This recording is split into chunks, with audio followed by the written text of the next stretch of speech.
I'm honored to officially introduce to you the next Associate Justice of the Supreme Court of the United States, Ketanji Brown Jackson.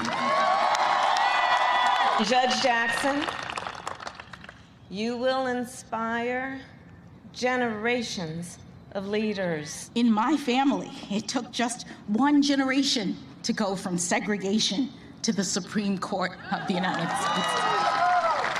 It has taken 232 years and 115 prior appointments for a Black woman to be selected to serve on the Supreme Court of the United States.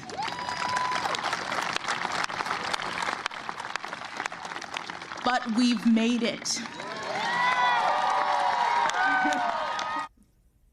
You know you've made it. The president has his aviators on today. The Biden administration celebrating history with Judge Ketanji Brown Jackson, the first Black woman to be confirmed to the Supreme Court. The White House released the first official portrait of her. Judge Jackson will take the bench later this summer when Justice Stephen Breyer officially steps down. And legal scholars are eager to see what new perspective she'll bring to our nation's highest court. Back with us tonight to discuss two of our favorites, Eugene Daniels, White House correspondent for Politico, and senior MSNBC contributor, and Tali Farhadian-Weinstein, a former federal and state prosecutor here in New York. She also clerked for Merrick Garland and Justice Sandra Day O'Connor. Tali, you know Judge Ketanji Brown Jackson well. What are you expecting for when she takes the bench? Well, I'm expecting her to be, as she has been on the bench for the last decade plus, which is a moderate, a relatively conventional justice, and I mean that as a total compliment, because she has every credential that we wanted her to have. And she went through this hearing and demonstrated the only thing she could, which is her temperament and her good judgment and her brilliance. And all of that is going to carry forward. President Biden actually talked about what she went through in that confirmation and really spoke about the conduct of some Republicans during the confirmation. I want to share what he said. I knew the person I nominated will be put through a painful and difficult confirmation process.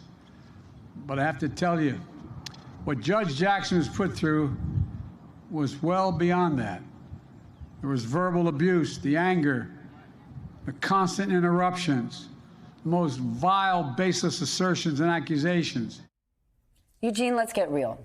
Senate Republicans knew from day one they had zero chance of stopping this confirmation.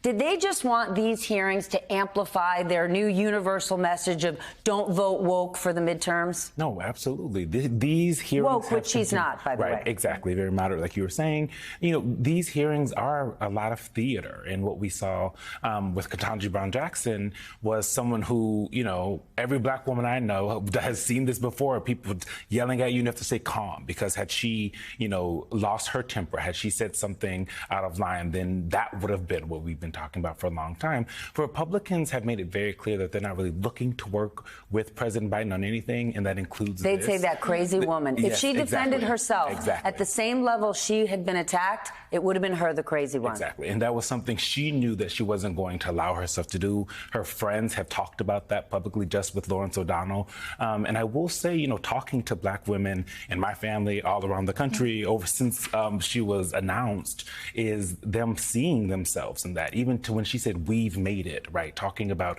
not just herself being a Supreme Court justice, but all of the Black girls who see that. There will be Black girls born this year who will see a Black woman on the Supreme Court for the first time. There will be Black boys who will say, that could be my mother. Exactly. That could be my wife.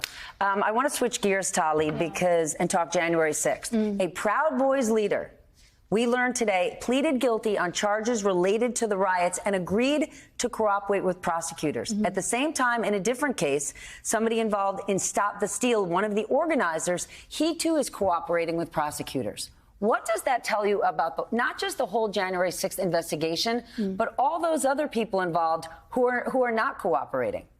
Yeah, so cooperation means different things in these two cases. The Proud Boys cooperation, I think, is really pivotal because that's traditional cooperation. He has pled guilty to crimes. And when you do that with the Department of Justice, you have to tell them everything you've ever done. And we see that in the statement of facts that the Department of Justice put out today to accompany his guilty plea, a TikTok of January 6th, him taking you through it. So they've broken things over. It's obviously terrible news for his own co-conspirators who are going to go to trial, but I think that this is somebody that they're really going to be able to use. The other cooperation from the Stop the Steal is interesting because it tells us something about what the Department of Justice is up to. So okay, this is what we want. This is where Eugene and I are leaning in. Yes. So he's asserting his innocence. So he's not an insider who's going to tell us how various crimes occurred. He's saying, I actually didn't commit any crimes. I was a political organizer. But it's interesting that he got a criminal subpoena from the Department of Justice about pre-planning. So now we know that they're not just looking at what happened that day and crimes that occurred that day, but they're looking at the whole scope of how these various groups got to Washington and why were they there. And he has said that I was talking to members of Congress about creating an atmosphere of pressure to, I think he said, change Republican hearts and minds. So he has given us an insight into what they are looking for now. Are you leaning in still? Yes, I'm still leaning in. Okay, good. The politics at play here. I mean, is the White House basically just hanging tight, trying to say nothing until we know more? No, absolutely. They don't want to get ahead of the DOJ. As soon as President Biden was sworn in, he tried to make clear that there was going to be that separation between him and Merrick Garland, because over 4 years, we saw during the Trump administration how the DOJ was politicized. So they're very cognizant of that. But there is, you talk to some folks, there's some frustration about the slowness or the perceived slowness at how the DOJ is working through this process. But this is where I need Tali. Is it slowness? We feel like it's slow because we don't live with the wheels of justice every day you do. Is this process actually slow?